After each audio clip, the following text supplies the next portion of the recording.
Oh, hey everybody. Oops, hold on. Can you believe that I have spent lots of money, lots of time getting the right equipment to make my YouTube channel, my YouTube videos professional looking? I'm holding my camera up by putting it in a Yankee Candle. Shit's weird. I'm sweating my ass off and I'm not turning the air conditioner on because I have learned from that mistake, my friends. You need to stop. Theon, play with something that's a toy. He's just constantly in the way. Constantly. Just go. Get out of here. Get. Today's not my day. Or is it? It's only 1:30 p.m. It. Hey everybody. Nobody likes making their bed, right? Right? Wrong. I do. Kind of. The truth is that I learned to like making my bed. Does that mean I do it every day? Or even every other day? No. Absolutely not. But I do it most days, and that's what's important. Well, that's one of the things that are important. What's arguably more important, at least for the purposes of this video, is how the heck making my bed helps me stay sober. In this video, I am going to tell you the riveting story and history of making the bed, dig into some science, assuming there is any, and the benefits of making your bed, and of course, how that might connect to staying or getting sober. And finally, I will leave you off at the end of the video with an actionable tip, so make sure to stay tuned until the very end, or else.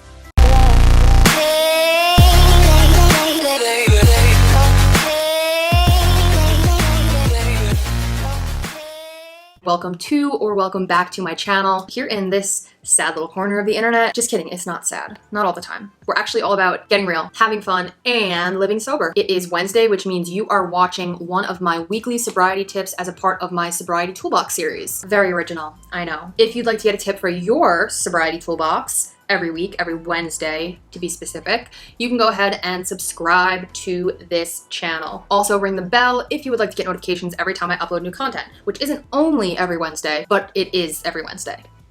With all of that out of the way, let's get to the show. It always really upsets my grandma to hear this, so I hope she's not watching, but I don't really remember a lot of my childhood. So whether or not she or my mom, I lived with them for like the first 6 years of my life, enforced any bed making rules, I can't really recall. My intuition says probably not, and that my mom probably just made my bed for me because enabler culture. Just kidding. I love you, Mom. She's definitely watching. She's my biggest fan. What I can remember is that my grandma's bed was always made, and when my mom and I moved in with my stepdad, my parents' bed was always made as well. Even when I visit them now, it's pretty much always really well kept and looks like it came out of a fucking Pinterest pin. So I don't know, maybe that whole bed making aesthetic kind of stuck with me in a way. When I was a teenager, I kind of cared about making the bed, but it more so came from a place of guilt. I was super mentally ill. So like everything I did and didn't do came from a place of guilt. Unfounded guilt, by the way. Good times. After moving out of my parents' house into my first apartment and eventually with a partner, it was the same kind of deal. I would make the bed sporadically. It definitely wasn't a part of a routine or anything like that. Most of the time it was kind of just motivated by the idea of I was a piece of shit if I didn't do it. If you relate with that at all, please let me be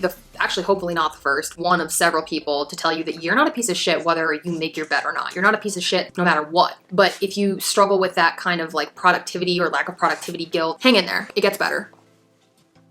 So where the heck did I get this idea of making the bed being a good thing for me and actually wanting to do it for positive reasons, not attached to guilt or some weird obsession with productivity? A celebrated self-help advocate, of course. Tim Ferriss. I started listening to his podcast a while back when I first started getting into the whole like self-help thing. And on one of the episodes, he talked about how a monk from India had told him and convinced him that making his bed is a perfect way to start the day. He went into the reasons why that was true for him, and I was sold. Also, I highly suggest pretty much all of Tim Ferriss's work. I'm not super familiar with the very new stuff, so if he's been canceled, then like I take that back. But I'm a super big fan of the 4-Hour Work Week, which I will link that in the description of this video if you guys want to get your own copy, whether Kindle or paper, whatever that stuff is. It's really great for people who are trying to be entrepreneurs, and I actually found a lot of useful tips just for self-development in general in there. And by the way, when you purchase something by clicking a link in my video description, Amazon gives me a little bit of a kickback with no extra cost to you. So it's a really cool way to support the channel for free, assuming you were already gonna go out and purchase something, or you already wanted to buy something that I mentioned. Just wanted to put that disclaimer there. Anyway, even after Tim convinced me about the importance of making my bed, I still couldn't get into the habit of it until I was forced into the habit of it. How could you be forced into the habit of making your bed? Well, you go to rehab, of course. During my time in the clink, we were required to make our bed every morning. I forgot what the repercussions of not making our bed was, but it clearly was enough to motivate me to do it. Also, what the else was I gonna do? Consistently making my bed every day for like 3 months, I kind of noticed that it was a really awesome way to start my day. And I remember back to Tim being like, oh hey, this is a really awesome way to start your day. But perhaps you need more convincing, right? That's fine with me. I get it. Let's look at some of the potential research behind making your bed and how it might benefit you and how it might connect to sobriety. After all, there's gotta be some good reason as to why most rehabs force you to do that, right? So one of the first studies I found was conducted by something called Sleepopolis. It's a very weird word. Sleepopolis. Among the results that were most appealing to me include the fact that people who make their bed tend to have sex more often than people who don't make their bed. Who the wants to get in your nasty ass bed? People who make the bed also tend to be more confident and less shy compared to people who don't make their bed. Interesting little tidbits like this. Sleepopolis also made a cute little infographic, so you guys can check it out.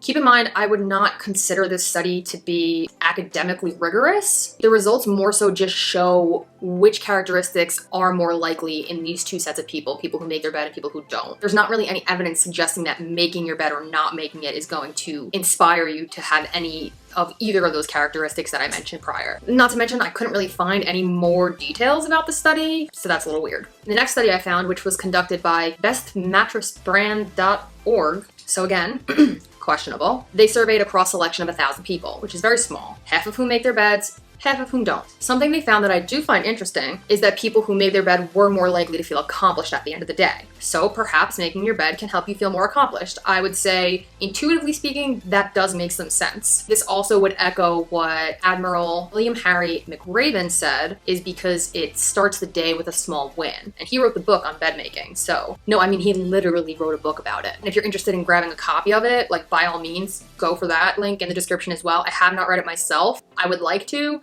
but I'm iffy with any kind of military shit, so I don't know. You can also check out this motivational video that I found of him on YouTube addressing some school in Texas. If you want to change the world, start off by making your bed.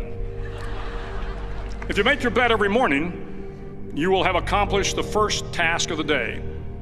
It will give you a small sense of pride, and it will encourage you to do another task, and another, and another. Also kind of weird with Texas. So Gretchen Rubin, who as far as I'm concerned is just like a smart and trusted lady, has said that your bed is a symbol of you and that there's something about having your bed orderly that makes your life feel orderly. Just realized I put the air on. Oh my god, half of the video is going to be like really bad audio. I'm so sorry. Anyway, it kind of reminds me of the old saying, messy bed, messy head. In a related Psychology Today article, which cites a survey done by Hunch.com, bed makers are actually more likely to enjoy their job, own a home, exercise regularly, and feel well rested. Whereas non-bed makers hate their jobs, rent apartments, avoid the gym, and wake up tired. It's weird which one of those I fit more into. All in all, apparently bed makers are happier and more successful than non-bed makers. I don't know how much I believe this, guys. None of these surveys really do it for me in terms of quality or quantity for that matter. They all show correlation rather than causation. But taking what they said into account on top of other people's anecdotal evidence and my own experience, I would say that taking a few extra moments in the morning to do it is worth the potential benefits. And if you're a nerd like me, do your own experiment. Make an experiment out of yourself. In fact, that's the tip that I'm going to leave you with, since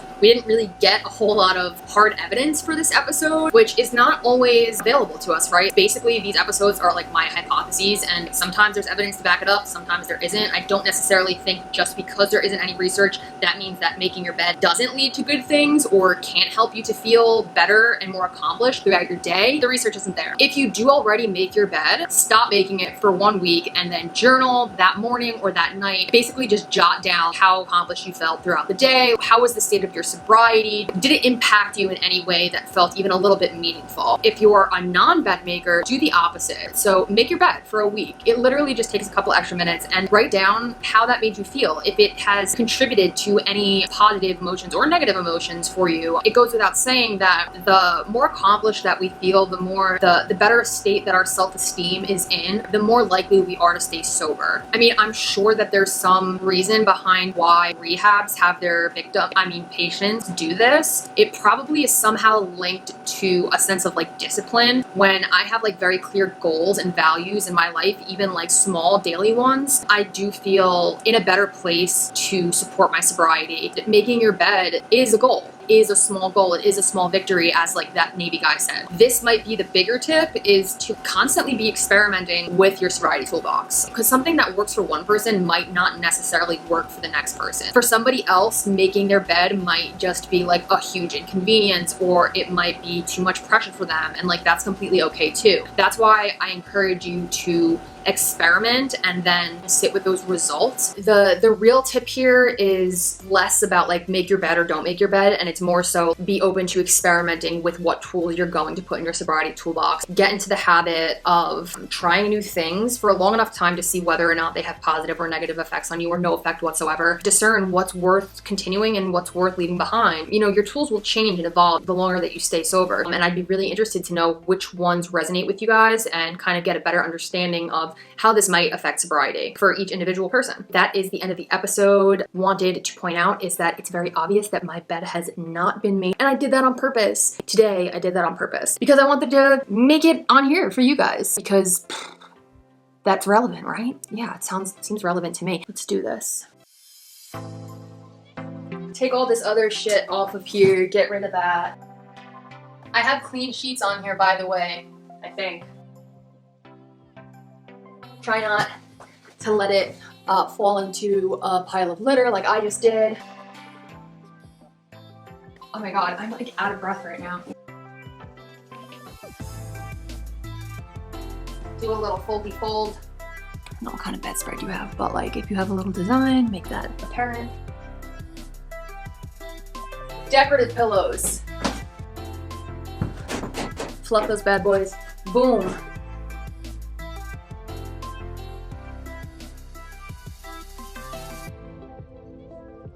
Final touches, this is my favorite part. Take a little bit of lavender, deep sleep bed and pillow mist.